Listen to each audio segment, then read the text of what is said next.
Naalala ko noon, lagi ako nagtatanong kung kailan kami magkakaroon ng mga gamit na meron sa iba. So syempre namulat kami nang walang-wala. Naman bata pa lang kami, ay nangarap na rin kami magkaroon ng gamit ng katulad sa iba. At etong araw na to ay nagluto tayo ng champurado at kumain naman kami nito. First time lang namin makakain ng ganito. So syempre medyo may kamahalan din nito mga mare. Ito nga pamangkin ni Pangit, medyo ilang pa sa amin kasi unang araw niya dito. Naman tinikman ko ng mga mare kung anong lasa nito.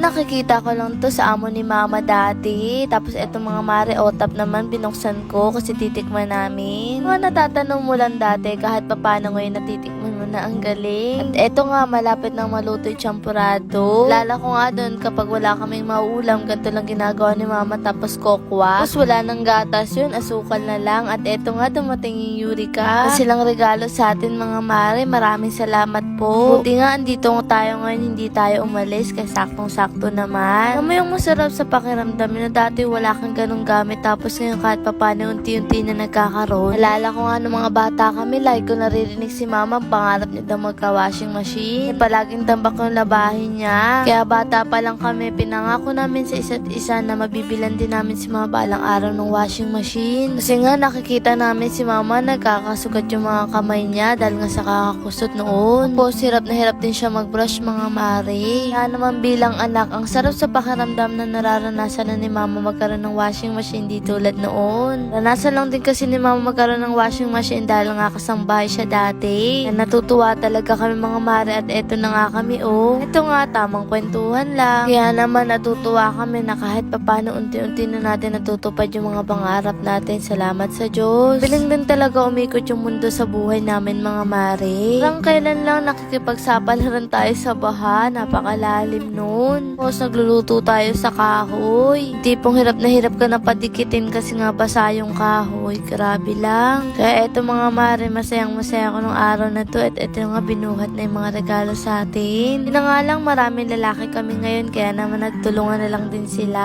Open pa nga mga mare, tamang tama kapag gusto natin maggawa ng kung ano-ano. Meron pa nga plancha mga mare, may kwento ako dyan. Bata pa lang ako, pinangarap ko talaga magkaroon ng plancha kasi nakakaranas na ng plancha yung damit namin kapag may mga special na occasion. Nung mga bata kami, palagi na lang lukot yung uniform namin kapag papasok ay naingit kami sa mga klase namin. Ipong sila, tuwid na tuwid yung damit tapos kami hahabulin ng plancha sa sobrang lukot. Minsan na nga lang pinagsasabihan kami ng mga klase namin na habulin daw kami ng plancha. Nga syempre wala naman tayong kuryente, saan naman natin isasaksak kung bibili tayo ng plancha noon. At din mga mare na alala si mama kung kani-kanino nakikiplancha magkaroon kaming tuwid na damit. Nga mga mare gabi na si mama yung damit namin ay dala-dala niya sa plastic makikiplancha sa mga kilala niya. Sana maging maayos yung damit namin sa special na okasyon lalo na kapag papasok kami. Ang anak na nakikita ko si mama na halos nilalako na yung damit namin makapagpaplansya lang sa iba ay masakit yun. Galing pa nun si mama sa trabaho, dadalhin niya yung damit namin ipaplansya. Saan nga hindi papala rin wala siyang mapapagplansyahan. Pagtitiisan na lang namin yung lukot-lukot na damit namin. Alam ko pa nga nun si mama naghahanap ng plansyang tiuling para magkaroon kami ng maayos na pananamit para kapag pupunta kami sa eskwela hindi kami tutuksuhin. Parang kailan lang yung batang tinutukso ngayon nararanasan na yung mga pangarap niya dati. Sabi nga malayo pa pero malayo na. Ipong lumaki kami ng kapos na kapos pero dahil doon natuto kami mangarap at magsumikap sa buhay. Buhay talaga ng tao, hindi natin alam kung saan papatungo. Mundo kasi ay punong-puno ng pagbabago.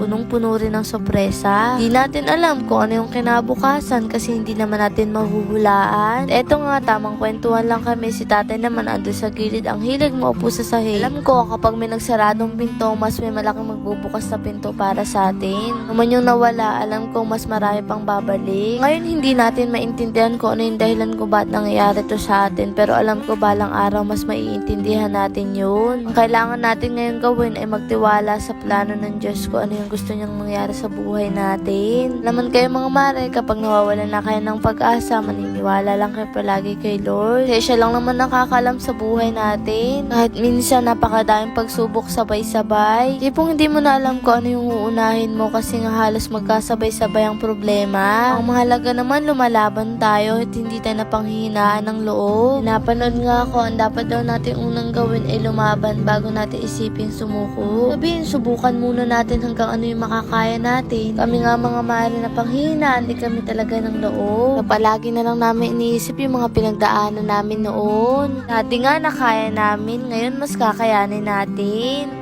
Di na nga lang napagdaanan natin yung mga napagdaanan natin nun, kaya mas matatag tayo ngayon. Hindi tayo basta-basta bibigay dahil nga sanay na tayo sa problema. Maraming salamat po Eureka sa inyong regalo. Magagamit po namin to sa pang-araw-araw namin buhay. Ingat po kayo. Eto nga, nagpaalam na sila mga mare. Maya-maya nga lang, bubuhatin na rin natin yung mga dinala nila sa taas. Ito pala, washing machine to mga mare, pero single lang siya. Diba dati, isa lang may pangarap natin. Ngayon, yung washing machine na dumating, grabe talaga.